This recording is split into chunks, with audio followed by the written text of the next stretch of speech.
Hello beautiful people of YouTube, how's it going? So, for today's video, by popular request, I'm going to do a video of how to winterize your motorcycle, how to prepare your motorcycle for winter. Because, hey, I mean, you guys see the color of these lovely leaves here, and you know, that's only a sign of one thing: some cold ass freaking weather. So yeah, I am going to go find some beautiful scenery that I can talk to you about this in front of. So yeah, peace.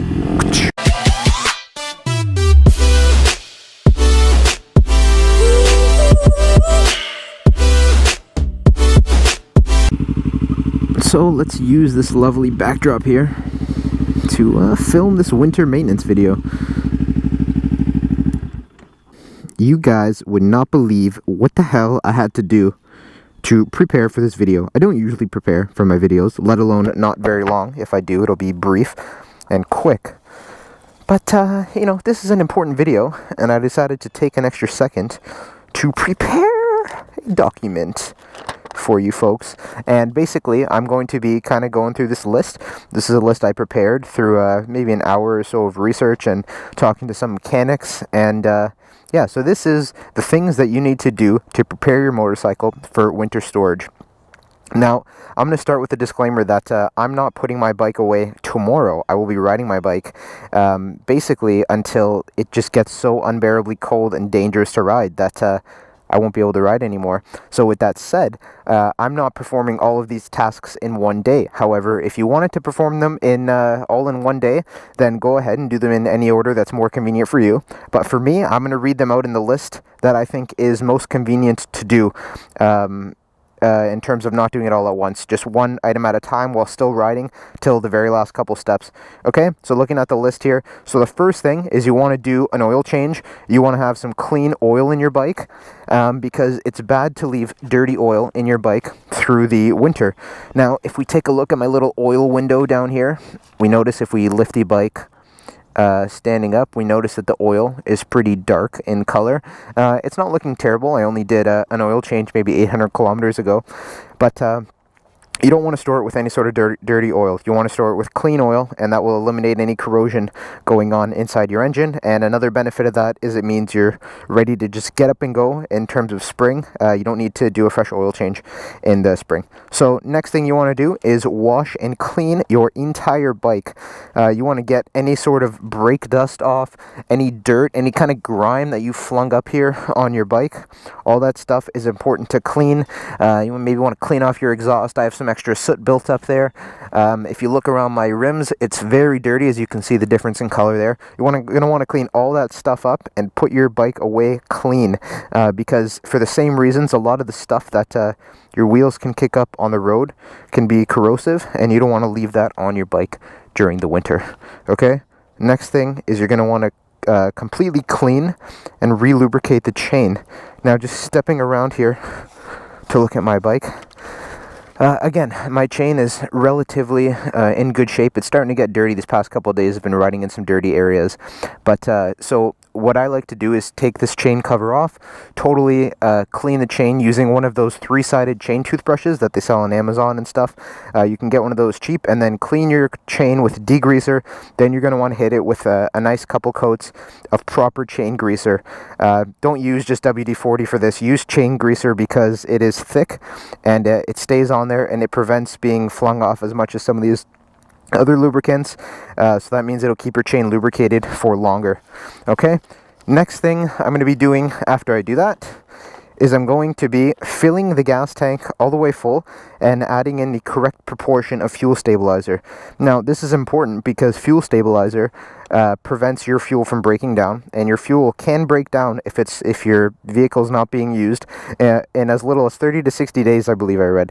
So that can gum up your fuel lines in your engine and all sorts of bad stuff. So you're going to want to get engine filled and fuel stabilizer in there. It's important that you fill your engine and you don't just put fuel stabilizer into an engine that's maybe only a quarter of the way full, because you want the fuel and the stabilizer to coat all the inside walls of the gas tank, and once it does that, it will prevent any sort of corrosion inside the gas tank. If you leave your bike stored with only a quarter of the gas tank, you're going to get lots of air in there and you can get some moisture, and that's no good. Just want to throw in another reason why it's important to keep your fuel tank filled with the stabilizer is because when you have an empty fuel tank, all your sorts of O-rings and gaskets inside your gas tank can actually dry up if they're not coated in fuel, and they can dry up and crack and cause leaks and all sorts of headaches when you go to start your bike back up. So another thing you're going to want to do there is you're going to want to inflate your tires to the recommended PSI. And the reason I say recommended PSI is obviously because that's your manufacturer's specification for your tires. However, your tires can lose a little bit of their shape over the winter if they're a little bit too flat, and they can even get warped if they're overly filled with air. So put it to your recommended PSI. And then another thing you want to consider is getting your tires off of the frozen ground in the winter. That's an important one. It's easy to invest in something like wheel stands or another method to keep your tires elevated off the ground. The problems can occur if you have your bike sitting on frozen concrete or asphalt, and then it can develop a flat spot in your tires. Tires aren't necessarily cheap, so it's something you're going to want to look into. You know, an alternative to that, if you are unable to get some wheel stands, is you can put a piece of wood underneath your tires with even a piece of fabric on top of that. And the benefit of that is the wood and fabric is not very thermally conductive, so that will not get the freezing from the ground into your tires, and that should mitigate any damages that would otherwise be caused from that.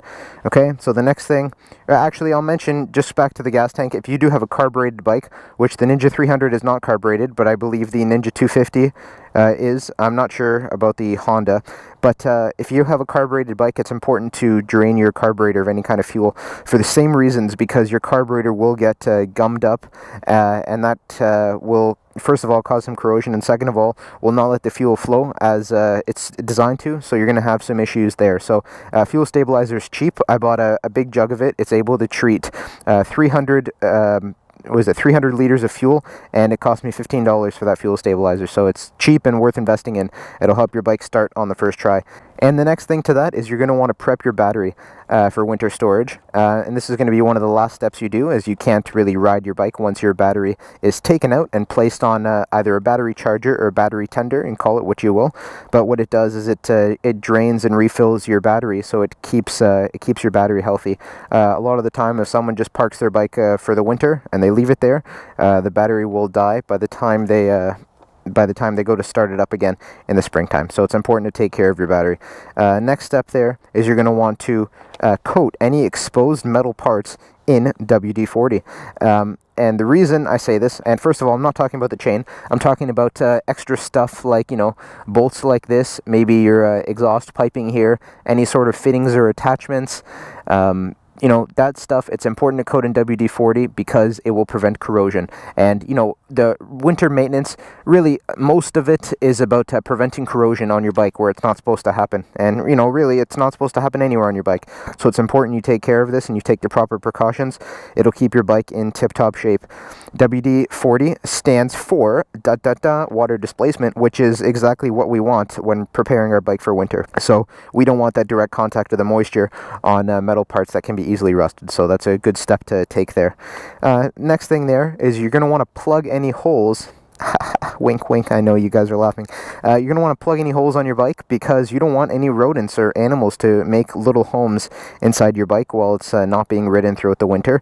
So, for example, you can plug up your exhaust there just by some fabric in there, or you can cover it with a plastic bag. You're going to want to do the same thing with any other openings or such, just like this, and that will prevent any animals from living in your bike, and that will be unpleasant when you turn on a bike and you have a family of squirrels or chipmunks or rats or mice living in your bike. That'll just be problematic. So next, you're going to want to cover your bike. Covering your bike protects it from, obviously, dust, but a few other things that people may not realize. In the wintertime, if it snows heavily where you live, they use a lot of salt on the road, and salt is very corrosive for vehicles. It causes a lot of cars to rust. When you bring those vehicles in your garage and then the snow falls off your mud flaps and it's, saturated with salt, that salt gets in the air and that can corrode your bike like that. So another thing to think of, the cover adds a little bit more of a barrier there against any other airborne corrosive elements such as salt. And the next thing is, if you want to have any sort of anti-theft device with your bike, depending on where you store your bike, this not be as imminent to other people, but you can get the disc brakes. The disc brake locks, I should say, and that just basically locks through the actual brake, and that prevents someone from being able to turn the tire. You can do that front and rear. People also have clutch locks, so what it does is it actually locks the clutch and prevents it from being able to be squeezed in. So that's another option for that. So these are some quick tips. These are a little checklist. Maybe I'll upload this sheet here if you guys are interested. And this is how you prepare your bike for winter storage. So thank you guys for tuning in. As always, make sure to subscribe to the channel because I got many more videos coming out of awesome stuff that you guys will enjoy, maybe get a laugh at, and be entertained. So that's the whole point of this thing. So yeah, thank you guys for watching, and make sure you have a fantastic day. Peace. Wow, when people say riding off into the sunset, this is what they're talking about. Look at this beautiful scenery here. Look at this petrifying sun that I cannot see shit from. It's just so lovely.